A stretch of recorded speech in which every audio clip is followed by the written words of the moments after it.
तो दोस्तों न्यूजीलैंड को हम इसके साफ़ सुथरे इन्वायरमेंट के लिए, यहाँ के अच्छे लोगों के लिए, यहाँ की साफ़ सफाई के लिए जानते हैं। लेकिन आज हम बात करेंगे न्यूजीलैंड की एक डार्क साइड के बारे में, जिसके बारे में बहुत ही कम लोग जो हैं बात करते हैं।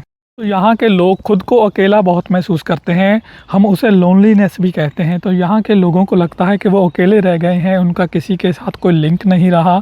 तो अंदर ही अंदर ना ये समस्या बहुत बड़ी हो रही है। जो मैंने महसूस किया है, जो मैंने जाना है, वही बात करेंगे। 2021 का अगर स्टैट्स देखें तो 43.4% जो लोग हैं ना न्यूजीलैंड के, खुद को अकेला महसूस करते हैं, जो कि बहुत बड़ा नंबर है। बिल्कुल आप कह सकते हैं कि आधी जो न्यूजीलैंड की पॉपुलेशन है खुद को अकेला महसूस करती है। ये तो उन लोगों की बात है जिन्होंने बताया है, बहुत से लोग ऐसे भी होंगे जिन्होंने ये बात ही नहीं की होगी। सबसे जो बड़ी बात है ना यहाँ का कल्चर है, क्योंकि जैसे ही बच्चा यहाँ पे 18 साल का होता है उसको घर से जाने के लिए कह दिया जाता है, कहा जाता है कि अपनी ज़िंदगी जियो, काम करो, अपना आप रहो, अपनी अकोमोडेशन ढूंढ लो। माँ बाप भी ऐसे ही हैं, वो भी चाहते हैं कि बच्चे जाएं और ख़ुद का जीवन शुरू करें। बहुत ही अकेला महसूस करते हैं, खुद का रहना, खुद का खाना, तो एकदम से अकेले हो जाते हैं। इसीलिए कहा जाता है कि ज़िंदगी में अच्छे दोस्त होने बहुत ज़रूरी हैं, लेकिन पेरेंट्स, फैमिली होना भी बहुत ज़रूरी है। हम बहुत लकी हैं कि इंडिया में अब भी हम अपनी जो है फैमिलीज़ के साथ रहते हैं, बाहर बहुत कम निकलते हैं।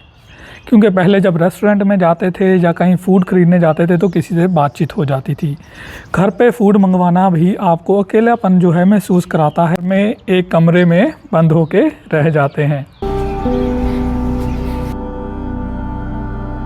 क्योंकि फैमिलीज़ जो है ना बहुत छोटी हो चुकी हैं। अब माँ बाप हैं, बच्चों के बिना रहते हैं। कई बुज़ुर्ग ऐसे भी होते हैं जिनका पति मर जाता है या अलग हो जाते हैं, तो उनको क्या होता है कि वो घर में अकेले ही रह जाते हैं। अब तो यहाँ पे एक डिवाइस चलती है जो गले में डाली जाती है बुज़ुर्गों के।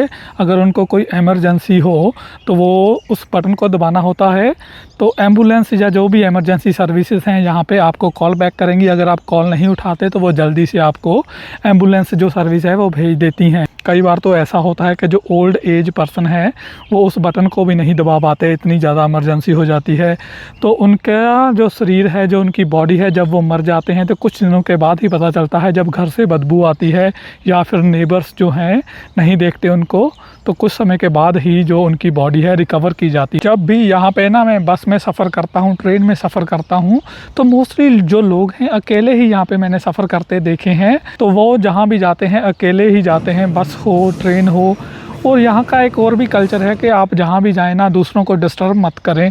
आपको क्वाइट ही रहना होता है, चुपचाप रहना होता है। आप बात बहुत कम करते हैं, पता नहीं ये कैसा कल्चर है, मुझे समझ नहीं आया। बात करेंगे तो क्या कम हो जाएगा, आपके मन का बोझ ही हल्का होगा। तो ना बस चुपचाप रहना पसंद करते हैं, यही इनका जीवन है। इसीलिए इनको अकेलापन जो है खाए जा रहा है।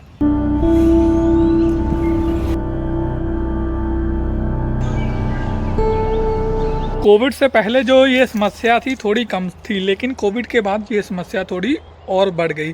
क्योंकि जब कोविड आया तो बड़ी बड़ी कंपनियों ने क्या किया कि अपने जो एम्प्लॉयज़ थे उनको कह दिया कि आप घर पे रह के ही, अगर उनका घर पे रह के ही काम चलता था तो घर पे रह के ही काम कर सकते हैं।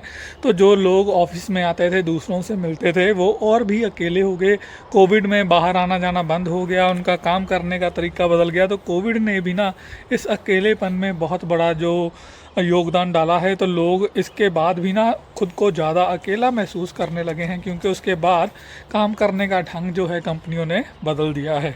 बहुत सी वेबसाइट हैं ऐसी बन चुकी हैं जो लोगों को ना आपस में मिलाना चाहते हैं, जिसे हम इंग्लिश में डेटिंग वेबसाइट्स भी कहते हैं। क्योंकि बहुत ही कम बच्चे पैदा होते हैं, इसीलिए यहाँ की आबादी भी कम है।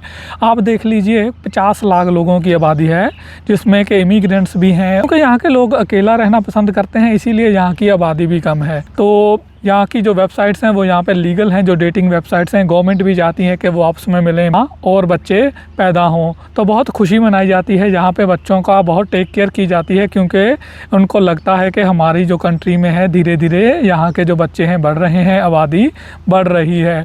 तो यहाँ पे जो लोकल काउंसिल्स हैं, लोकल जो गवर्नमेंट्स हैं, वो ना इवेंट्स भी बहुत ऑर्गेनाइज़ करती हैं, ताकि जो लोग दूर दूर से आएँ और एक दूसरे से बात हो। उन इवेंट्स में लोग एक दूसरे से मिलें। हम इमिग्रेंट्स की बात करें, हम तो हमेशा ही अकेला महसूस करते हैं क्योंकि हम घर बार छोड़ के आए होते हैं, फैमिली से दूर आए होते हैं, दोस्तों मित्रों से दूर आए होते हैं, तो हमें तो अकेला महसूस होता ही है। पर यहाँ के लोग जो यहाँ पे पैदा हुए हैं, जिनके माँ बाप भाई बहन दोस्त यहाँ पे हैं, वो भी तकरीबन जो आधी आबादी है न्यूजीलैंड की अकेला महसूस करती है। तो मैंने ना यहाँ पे बहुत से रेस्टोरेंट भी ऐसे देखे हैं, यहाँ पे ना आपको अकेले बैठने के लिए सीटिंग मिल जाएगी। जो लोग अगर अकेला बैठ के खाना पसंद करते हैं तो उनके लिए सीट्स वगैरह अवेलेबल हैं। बहुत से सिनेमा घरों में आप जाएंगे, मूवी देखने के लिए भी लोग जो हैं अकेले ही चले जाते हैं, कॉफ़ी पीने के लिए भी लोग अकेले ही चले जाते हैं। तो ऐसा इनका जो कल्चर हो चुका है, अकेलापन है जो इनको अब अंदर ही अंदर खाया जा रहा है। लेकिन इतनी बड़ी समस्या होने के बावजूद भी ना इन लोगों को पता नहीं लग रहा कि कैसे इस समस्या को सॉल्व किया जाए, कैसे इस अकेलेपन को दूर किया जाए। अकेलेपन में और सॉलिट्यूड में थोड़ा फ़र्क है। अकेलेपन में ये है कि आप जब अकेला महसूस करते हैं, सॉलिट्यूड वो होता है जब आप अकेला रहना अपनी मर्ज़ी से चुनते हैं। तो उसमें क्या होता है, जब आप अकेला रहना खुद चूज़ करते हैं तो आप अकेले रहने में भी खुश रहते हैं।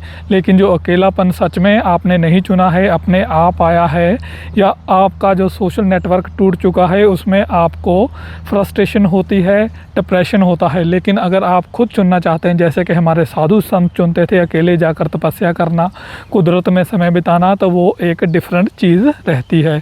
इस वीडियो में इतना ही दोस्तों। मुझे आशा है कि आपको मेरी वीडियो ये पसंद आई होगी। जल्दी आपको मिलेंगे एक नई वीडियो में, तब तक के लिए take care, till then good bye.